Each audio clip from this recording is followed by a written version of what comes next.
Now back to the Brian Zimmerman Show. Here's Brian.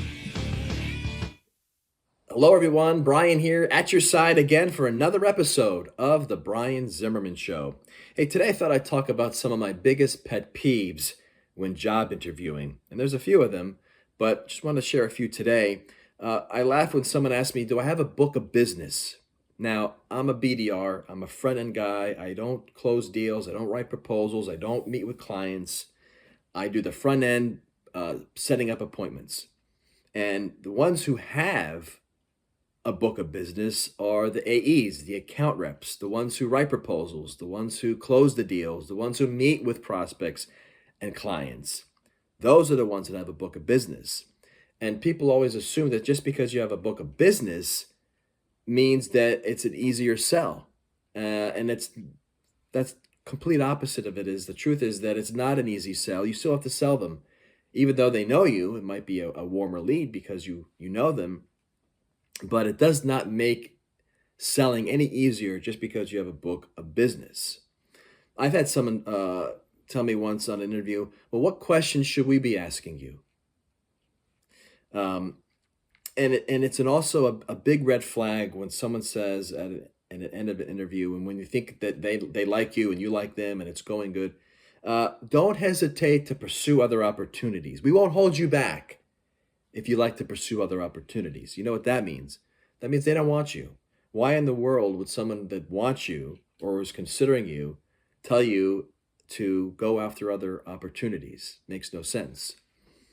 My biggest pet peeve is when you think that the interview is going really well and you think they like you and you like them and everything is going well, and at the end of the interview they say, well, next steps is you're going to meet with John Smith and Jane Doe.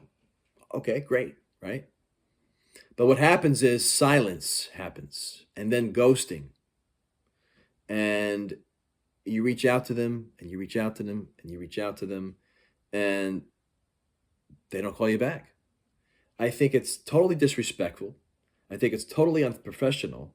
If you don't like the candidate, you say it at the end of the interview. It's not a fit. Don't leave your job candidate hanging and waiting and thinking that it's going to be something, there's going to be a next step. And that goes for the job candidate. You can say at the end, how did I do? Would you hire me? How far along, something along the lines of trying to get some sort of answer to them other than what's the next steps. I think that's the easiest answer. The easiest question is what's the next steps when I've had people say, yeah, we're going to meet for coffee. Let's meet for coffee next week.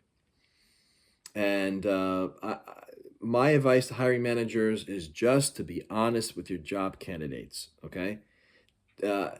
It just totally irritates me that in this day and age, we're so afraid to just speak the truth, right? As well as job candidates. We can say, hey, you know what? I don't think it's a fit for me, but thank you for your time. The same with same with hiring managers. What is so hard about that? But the silence and the ghosting and just totally ignoring someone like that. I talked to somebody the other day and they said, well, that's the normal now. That's the norm, is people just to go away and to just vanish and disappear. Really? And that's professional? I think that speaks volumes of your character and your company. Nobody would want to work there. And that's really my take on everything, is just at the end of the day, to be real and to be honest and forthcoming with candidates. And I don't know how we can get around it, because at the end of the day, we can say anything that we want. But again, advice is to be honest. That is all for today. I am Brian. Thanks for tuning in. I'll see you next time.